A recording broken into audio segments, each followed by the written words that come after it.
तो टॉपिक हमने रखा है कि ज्ञान पाने के लिए ज्ञानी होना अति आवश्यक है। तो अब ये कुछ विरोधाभासी बात है, एक तरफ ज्ञानी होने की बात कर रहे हैं, एक तरफ अज्ञानी होने की बात कर रहे हैं। इसमें क्या है? और मैं पहले ही आपको बता दूं, अपने सवाल जो भी हैं रेडी रखिएगा, बाद में पूछूंगा, कहूँगा आपसे सवाल पूछने के लिए। लव यू आयशा जी। तो और जितना आप सवाल पूछेंगे उतना आप, लव यू कुणाल, उतना आप मुझसे कुछ निकाल पाएंगे। जैसे मैंने कहा, कुआं में पानी भरा हुआ रहता है लेकिन कुआं शांत रहता है, वो ऊपर उठ के पानी नहीं फेंकता अपना। उसके लिए आपको अपनी डोलची या अपना कोई बर्तन उसमें डालना पड़ेगा, तब वो भर के निकलेगा। यदि आपको लगता है कुआं आपके पास है तो डोलची तो डालिए, और आपके सवाल ही वो डोलची है। खैर चलिए टॉपिक पर आते हैं। तो बड़ी विरोधाभासी सी बात है, ज्ञान भी पाना और अज्ञानी भी होना। तो जिस अज्ञान की बात करी जा रही है, जिस ज्ञान को छोड़ना है और अज्ञानी बनना है, वो ज्ञान है जो पांडित्य से आपको मिला है, जिसने आपको पांडित्य दिया है। जिस ज्ञान को लेकर आदमी पंडित होता है वो शुद्ध ज्ञान नहीं है, क्योंकि जो शुद्ध ज्ञान जब आप पाएंगे आप उतने ही साइलेंट होते चले जाएंगे। और वो जो कचरा ज्ञान आपने इधर से उधर से उठा लिया है, उसको जब आप अपने पास रखते हैं तो आप पंडित हो जाते हैं। आप जगह जगह अपने ज्ञान का प्रदर्शन करते हैं, क्योंकि आपको अच्छा लगता है कि कोई आपको ज्ञानी समझे, या कई जगह पर आप अपना ज्ञानी होना प्रदर्शित करते हैं। और ज्ञान प्रदर्शन की चीज़ नहीं, जिसके पास सच्चा ज्ञान है वो शांत रहेगा। बहुत सारी बातें जो बचपन में समझ में नहीं आती थी, या बचपन में जैसे हमारे एक रिश्तेदार थे, तो हालांकि अब वो इस दुनिया में नहीं है, उनको उनसे बात करो तो उनको ऐसा लगता था हमें कि उनको बहुत ज्ञान है। लेकिन दरअसल में क्या था कि वो काफ़ी घूमे थे, काफ़ी पढ़े थे, तो उन्हें हर टॉपिक पे कुछ ना कुछ उनके पास होता था। और जब भी हम किसी विषय पे बात करें तो वो उस पर थोड़ा शुरू हो जाया करते थे। हालांकि उनसे कोई पूछता नहीं था, लेकिन वो फिर भी शुरू हो जाया करते थे। तो ऐसा लगता था कि बड़ा ज्ञानी इंसान है। तो अ, ये हमारा वहम था, और उनका अपने पांडित्य का प्रदर्शन था कि वो अपने आप का ज्ञान जो इधर उधर से जो भी बटोर के लाए थे, अपना कुछ नहीं था, उस पांडित्य को दिखाना चाहते थे। तो बार बार शो करते थे, हमें भी लगता था बड़े ज्ञानी। और वो व्यक्ति पूरी जिंदगी में टोटल नील बटे सन्नाटा रहा, केवल बातें ही करता रहा, उससे कुछ हुआ नहीं। किसी भी दृष्टि से या किसी भी एस्पेक्ट में वो पास नहीं हो पाया। लेकिन बात करो तो लगे बड़ा ज्ञानी। ऐसे ही ज्ञानों को ओढ़ करके लोग पंडित हुए बैठे हैं और ज्ञानी हुए बैठे हैं, लेकिन जो असली ज्ञान है वो कुछ और है। और सबसे बड़ी बात है, ज्ञान का कोई निश्चित शब्द नहीं है कि जो मेरा ज्ञान है तो वही दुनिया का ज्ञान होगा। जब आप अपने ज्ञान से जुड़ेंगे तो हर एक का ज्ञान अलग अलग होगा, क्योंकि हर व्यक्ति अलग है, हर व्यक्ति की दुनिया अलग है, हर व्यक्ति अपनी टाइमलाइन में जी रहा है। उसके हिसाब से वो ज्ञान अलग ही होगा। अब जैसे हम एजुकेशन कराते हैं बच्चों को, तो सब बच्चों के लिए ज्ञान एक जैसा है, सब उसी ज्ञान को पढ़ रहे हैं। आपको लगता है यही असली ज्ञान है, जबकि वो ज्ञान है ही नहीं, उसको तो रट रहे हो आपने नहीं जाना वो। जैसे इतिहास की किताबों को ले लीजिए, आप पढ़ रहे हैं तो क्योंकि इतिहास जिसने भी वो पुस्तकें लिखी हैं उसके सामने भी नहीं घटा, तो वो उसका परसेप्शन है। उसने इतिहास को किस नज़र से देखा, किस लेवल की सूझबूझ उसके पास थी और किस तरह से उसने उन घटनाओं को जांचा और अपने हिसाब से एक कहानी लिख करके डाल दी। और इतिहास की किसी भी पुस्तक को आप गलत या सही नहीं कह सकते, क्योंकि हर व्यक्ति के अपने सोच के हिसाब से उसने वो लिख दिया। और हम किसी अमुक लेखक की पुस्तक पढ़ के सोचे कि हमने इतिहास जान लिया, ऐसा हो ही नहीं सकता। इतिहास जानने के लिए जब आप उन जिन चीज़ों का उसने मुआयना किया, आप खुद जाकर उनका मुआयना करेंगे, हो सकता है आपकी सोच कुछ अलग हो। लेकिन ऐसा नहीं कहा जा सकता कि आप वाला जो आपने जाना वो गलत है, जो उस लेखक ने जाना क्योंकि उसकी किताब, वो बड़ा लेखक है, उसकी किताब किसी यूनिवर्सिटी में लगी हुई है, इसलिए उसका ज्ञान सही है।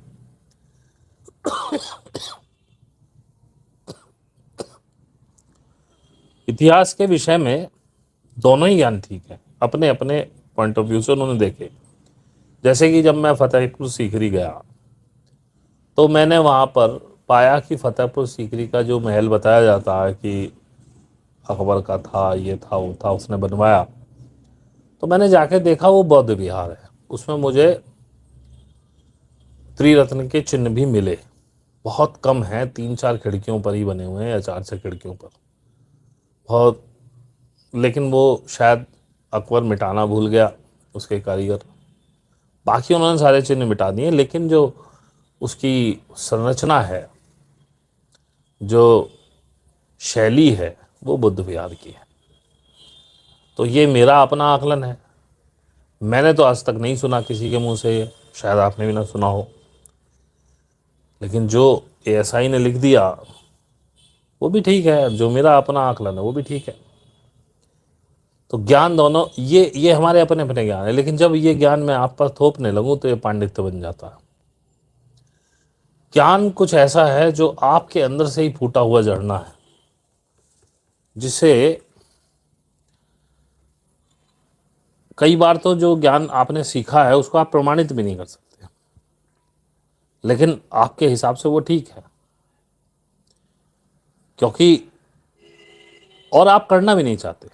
अगर आपसे कोई कहे कि आप इसे प्रमाणित कर सकते हैं तो आप मना कर दो, आप बोले नहीं, मैं जानता हूँ ये ठीक है, पर मैं, ना मेरे पास प्रमाणित करने के लिए कुछ है और ना मैं प्रमाणित करना चाहता हूँ, मेरे को लगता है ठीक है, मैं संतुष्ट हूँ। फिर सामने वाला कहेगा फिर तो ये ज्ञान ही नहीं है।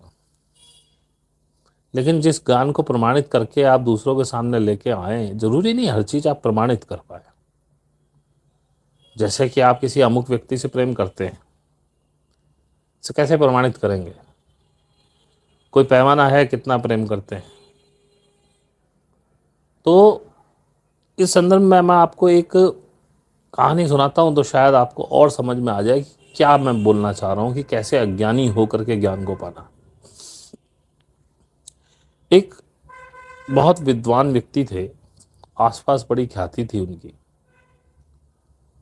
और वो जहाँ भी जाते, जिनसे भी मिलते, जिस भी मजलिस या महफिल में बैठते, बड़ी प्रशंसा होती, उन्हें हर विषय वस्तु का ज्ञान होता।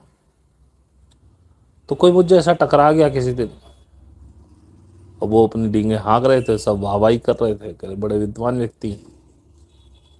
अब मुझे ऐसा कोई व्यक्ति रहा होगा, वो उदासीन रहा, और उन्हें अजीब सी लगी, क्योंकि एक व्यक्ति जो उदासीन है, तो उनकी प्रशंसा नहीं कर रहा, उन्हें तो प्रशंसा लेने की आदत थी अपने पांडित्य से। तो वो कौतूहलवश गए उसके पास, उन्होंने कहा भाई ये सब लोग मेरी तारीफ कर रहे हैं, और आपको मैं, क्या आपको मेरा ज्ञान नहीं रुचता? तो वो हंसा, उसने कहा ये ज्ञान है? बोले और क्या है? बोले देखो सब मेरी तारीफ कर रहे हैं। तो उसने कोई एक ज्ञानी का पता बताया उन्होंने, बोले आपका ये अहंकार चूर हो जाएगा अगर आपको शुद्ध ज्ञान जानना है, तो आप फला आदमी से मिल लीजिए। वो गए उनके पास, पहुंचे, वहाँ नमस्कार हुआ, उन्होंने कहा आइए बैठिए, कहाँ से आए, किस प्रोफेशन से आए? उन्होंने बताया मैं फला फला जगह से आया हूँ, और मैं काफ़ी ज्ञानी व्यक्ति हूँ और लोग मेरी बड़ी प्रशंसा करते हैं मेरे ज्ञान की, पर अमुक व्यक्ति ऐसे ऐसे मिले, उन्होंने ये शब्द कहे और उन्होंने कहा मैं आपसे मिलूं, अगर सच्चा ज्ञान लेना है तो मैं आपसे ज्ञान प्राप्ति के लिए आया हूँ। तो उन्होंने कहा भाई मेरे पास तो कोई ज्ञान नहीं है, मैं तो कुछ जानता ही नहीं हूँ। बोले ऐसा कैसे हो सकता है, फिर उसने ऐसा क्यों कहा? बोले वो तो वो जाने, लेकिन वास्तव में मैं आपको कुछ नहीं दे सकता हूँ क्योंकि मेरे पास कुछ है ही नहीं देने के लिए और मैं कुछ जानता ही नहीं हूँ। उसने कहा खैर अब आप आए हैं तो रुकिए, मैं चाय बना करके लाता हूँ और चाय पी करके जाइएगा। उसने कहा जब आप मुझे कुछ दे ही नहीं सकते, आपके पास ज्ञान ही नहीं है, तो मैं क्यों रुकूं? बोले थोड़ा सा रुक जाइए, आप आए हैं, मेरे मेहमान हैं, कम से कम मुझे इतना अधिकार दीजिए कि मैं आपको चाय पिला सकूं। हो सकता है चाय पीते पीते कोई ज्ञान की बात निकल ही आए, हालांकि मेरे पास कोई ज्ञान नहीं, मैं कुछ जानता नहीं, या आप ही से मैं कुछ ले लूं। तो खैर वो रेडी हो गए और उन्होंने कहा ठीक है आप चाय बना लाइए। वो व्यक्ति चाय बना करके लाए और उन्होंने कप प्लेट रखा और केतली से उसमें चाय डालने लगे। तो वो चाय डालते जा रहे थे, डालते डालते कप पूरा भर गया, वो फिर भी डाले जा रहे थे, कप से चाय छलकी और प्लेट में आ गई। अब प्लेट भी भरने लगी और वो व्यक्ति बड़े कौतूहल से देख रहा था, और वो व्यक्ति जानबूझ के ऐसा कर रहे थे। एक समय ऐसा आया कि वो जो ज्ञानी व्यक्ति थे उन्होंने कहा अरे अरे आप क्या कर रहे, रुकिए रुकिए, अब यदि इस प्याले पर एक बूंद भी चाय गिरी तो ये चाय बाहर आ जाएगी, अब रुक जाइए। तब जो व्यक्ति चाय डाल रहा था, जो परम ज्ञानी था, जो वास्तव में ज्ञानी था, उसने कहा यही मैं आपको समझाने की कोशिश कर रहा हूं। आपने अपना प्याला उस लेवल तक भर दिया है कि अब इसमें कुछ समा नहीं सकता, और जिस चीज को लेने के लिए आप मेरे पास आए हैं उसके लिए आपको प्याले में जगह करनी पड़ेगी। तो जो आपके आसपास कथित ज्ञानी लोग हैं, प्याले पूरे भरे हुए हैं, सब कूड़ा कबाड़ा इकट्ठा कर लिया। मैं भी पहले ऐसा ही था। कुछ जिद्दू कृष्णमूर्ति से उठा लिया, थोड़ा बहुत बुद्ध का पढ़ लिया, कुछ ओशो से ले लिया, कुछ महर्षि रमन से ले लिया, कुछ लाहिड़ी महाशय से ले लिया, कुछ योगानंद परमहंस से ले लिया, कुछ विपස්සना वालों से कुछ जाके सीख आए, कुछ श्री श्री रविशंकर से ले लिया, कुछ सदगुरु का पढ़ा है, जो अच्छा लगा सब वो सब पेलते गए। मैं सिर्फ आध्यात्म की बात कर रहा हूँ, और भी पता नहीं कितनी कहानियां। और जैसा मैंने एक बार पहले भी बताया था, आपने एक हौद बना ली और उसमें विभिन्न जलाशयों से आप पानी ला ला के डालते रहे, तो वो पानी सड़ रहा है। और वो ज्ञान जिसे आप बता रहे हो औरों के नाम कोट कर करके, वो उनका ज्ञान था भाई, आपने क्या पाया? वो तो वैसे ही सड़ चुका, क्योंकि उन लोगों के जाने के बाद वो ज्ञान लोप हो गया। वो उनकी अपनी प्रचिति थी, उन्होंने खुद पाया था, आपने उसमें क्या कर लिया? जैसे हमारे ग्रुप में एक व्यक्ति हैं, एक साधक हैं, अभी नए जुड़े, उन्होंने पिछले वीक शायद कुछ कोट डाला जिद्दू कृष्णमूर्ति। तो मैंने कहा भाई ये कोई ज्ञान की बात नहीं है, ये एक अवस्था है। जब आप इस अवस्था में आएंगे तब ये चीज़ ऐसी ही प्राप्त होगी जैसी लिखी। फिर वो कहने लगे भाई जिद्दू कृष्णमूर्ति ऐसा कहते हैं कि ठीक है मीट में बात करेंगे, अभी चैट पे इतनी बात संभव नहीं है। मैंने पहले भी एक बताया था, जो कुआं होता है उसके अंदर अपने झरने होते हैं, नीचे से पानी आता है, उससे खींचते रहिए, वो हम कभी सड़ता नहीं, वो तो हमेशा ताजी रहता है। हौद वाले को ये प्रॉब्लम होती है, एक तो आप उससे निकाल नहीं सकते ज्ञान, अगर उसने दे दिया तो वो खाली हो जाएगी क्योंकि अपना स्रोत नहीं है। तो वो अपने ज्ञान को बचाना चाहता है, कुआं कहता ले जाओ और ताजी माल आएगा, नीचे से फ्रेश वाटर आएगा। इसलिए बार बार मैं कहता हूँ क्वेश्चन पूछ लीजिए, कहूँ चलो एक बाल्टी खाली हुआ, नीचे से एक बाल्टी नया आएगा। अगर मैं भी, मेरे अंदर आप अपने पात्र डाल करके वो पानी नहीं निकाल सकते, तो मेरे पानी के ऊपर भी काई जम जाएगी, धीरे धीरे झरने बंद हो जाएंगे, कुआं बंद हो जाएगा। इसलिए कहता हूं कि प्रश्न पूछते रहिए। और ये मार्ग ही ऐसा है, यदि इसमें वास्तव में कुछ पाना चाहते हो तो सबसे पहले अपने ज्ञान को त्याग दो। जो कुछ भी जानते हो त्याग दो। यदि तुम्हें लगता है कि तुम एक अच्छे गुरु के पास पहुंचे हो, जब मैं कहता हूं आपसे कि आप गुरु के बिना आगे बढ़ना संभव ही नहीं है। संभव तो है, लेकिन हर व्यक्ति के लिए संभव नहीं है।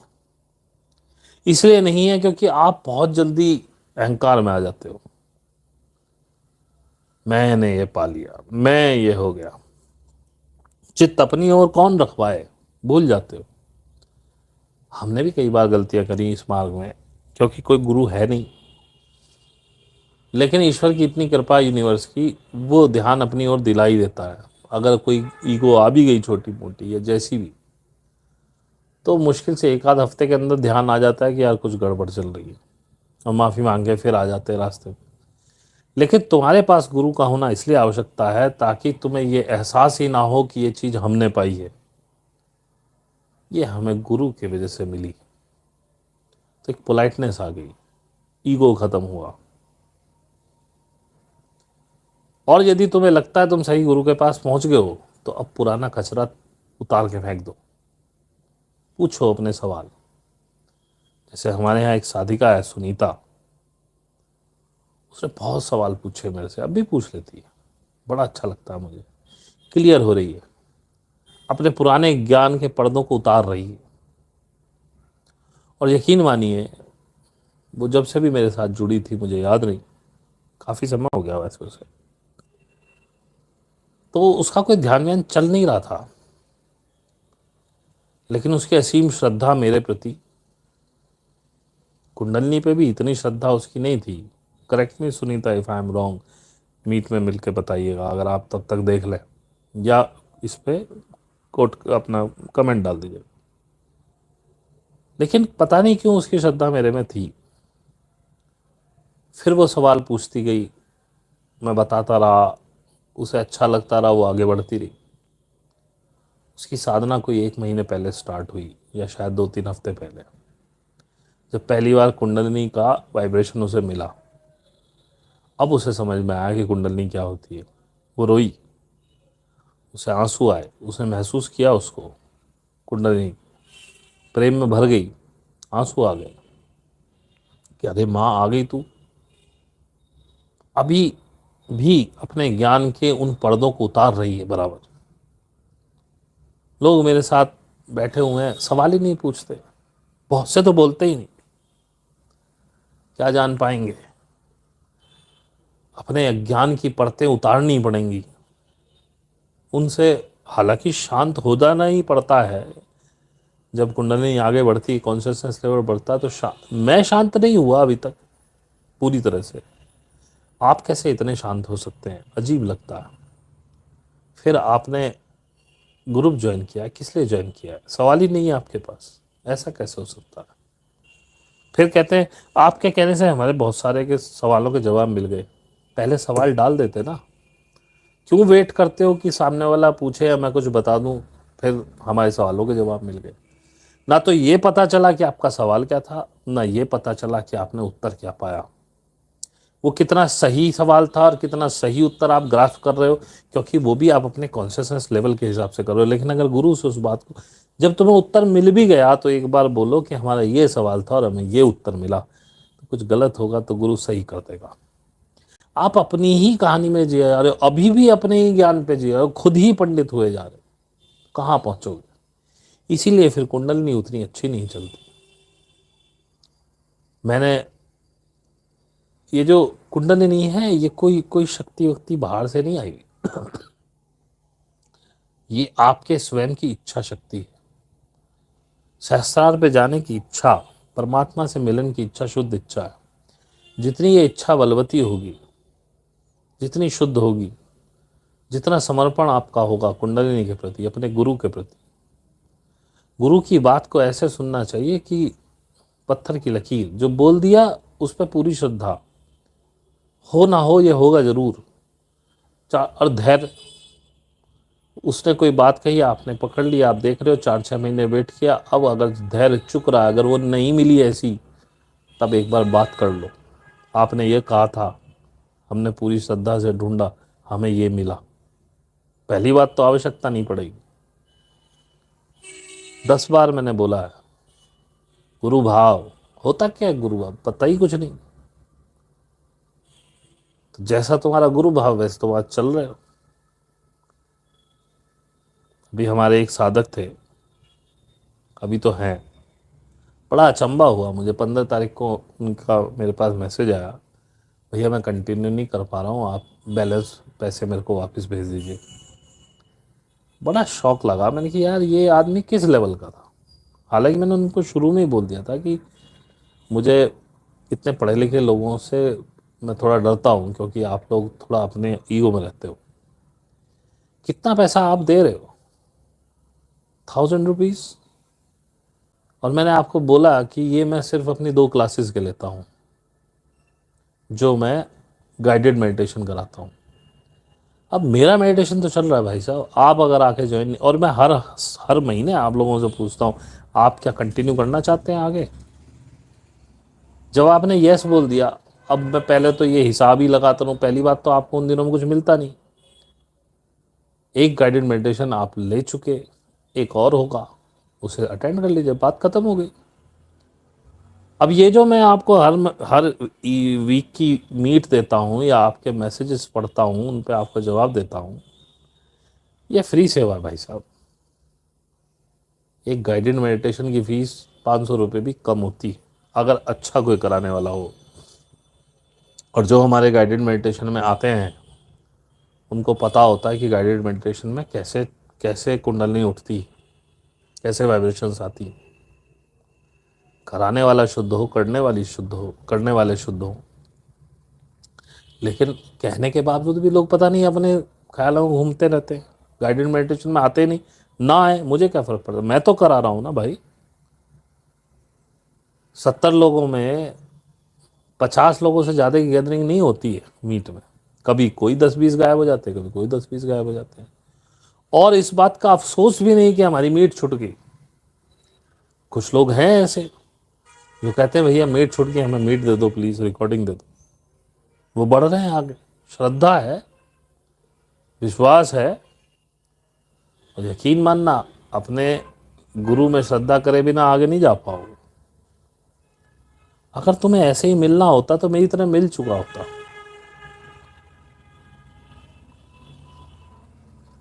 ये जो ये जो पैसे वाले चिंदी लोग होते हैं, इनसे तो मुझे वास्तव में बहुत नफरत है।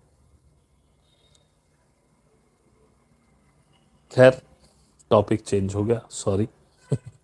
कभी कभार मेरे पर्सनल इश्यूज, जिनसे मैं थोड़ा आहत हो जाता हूँ, आहत भी नहीं कह सकते, अजीब लगता है कि आप 2-3 महीने हमारे साथ 2 महीने रहे और आप जान ही नहीं पाए कि हम क्या कर रहे हैं।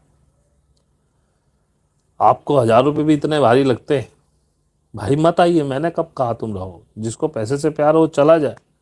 मेरे पास कुछ नहीं मिलेगा, आप 1000 रुपये कुएं में डालने हैं।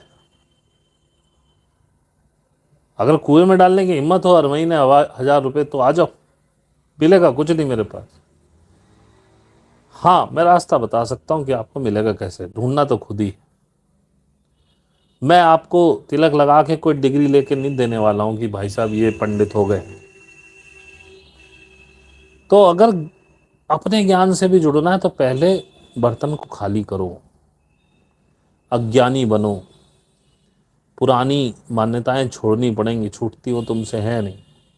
फिर कहते हो, अपने उस अधकचरे ज्ञान को लेकर घूमते रहते हो। फिर मुझसे सवाल करते हो, जिद्दू ऐसा कहते थे, महर्षि रमन ऐसा कहते थे। भाई वो कहते थे, उनसे पूछो, मुझसे क्यों पूछ रहे हो? मैं जो कहता हूँ मैं उसके लिए जिम्मेदार हूँ। फिर तुमने पहले ही बना रखा है अपने दिमाग में कि बुद्धा से आगे कोई हुआ ही नहीं, ना हो सकता, Buddha is great. Maharshi Raman is great, Lahiri Maharshi is great. भाई उनके अपने अपने तरीके, अपने अपने ध्यान के तरीके थे, उनके अपने एक्सपीरियंस थे। तो जो उससे जुड़ा है जुड़ा रहे। मेरा अपना तरीका है, मेरे से बात करो, तुम मेरे तरीके से जुड़ो, तब कुछ होगा। तो आशा है आपको बात समझ में आई होगी जो मैं कहना चाह रहा हूँ कि ज्ञान प्राप्त करने के लिए पहले अज्ञानी बनना पड़ेगा। पहले अपना प्याला साफ करो बिल्कुल, तब उसमें ज्ञान की बूंदें आएंगी। तो लबालब भरा हुआ है, थोड़ा बहुत खाली कर भी दिया तो वो जो भरा हुआ पहले का कचरा है वो उसको आने नहीं देगा तुम्हारे पास। खाली हो जाओ। जब तक अज्ञानी नहीं बनोगे, जब तक ज्ञानी होने का दंभ, पंडिताई ये तुम्हारे दिमाग से नहीं निकलेगी। चार चीज छह चीज़ों को पढ़ लिया, चार छह बड़े बड़े लोगों को पढ़ लिया, या कुछ कोट्स पढ़ लिए कहीं से, या कुछ सुन लिया, उसके ऊपर यदि आप अपने गुरु, मैं हूं या कोई और भी हो, जिसके सानिध्य में भी आप कर रहे हो, अगर उसे परखने लगोगे, अगर, क्योंकि पंडित हमेशा नीचा दिखाना चाहता है बस, और कुछ नहीं। और मैं तो नीचा दिखाई हूँ, मेरे से तो यहाँ भी लोग कहते हैं, मैंने भैया हाँ हम तो पागल है, हमें कुछ नहीं पता। वही बात ओशो की कही हुई कि भाई जो हार ही चुका उसे क्या हराओगे। तो मैं तो हमेशा से ही, मैं तो अज्ञानी हुई, मैं तो अब भी कह रहा हूँ, मुझे आता जाता कुछ नहीं। तो मुझे तो, मैं तो लिख के देने को तैयार हूँ, मुझे कुछ नहीं आता। और ये जान लीजिएगा, जिसे कुछ नहीं आता उसे ही पता है। जिसको सब कुछ आता है उसे वास्तव में कुछ नहीं आता। थोड़ी गहरी बात है, समझ में आई तो ठीक, नहीं आई तो सही।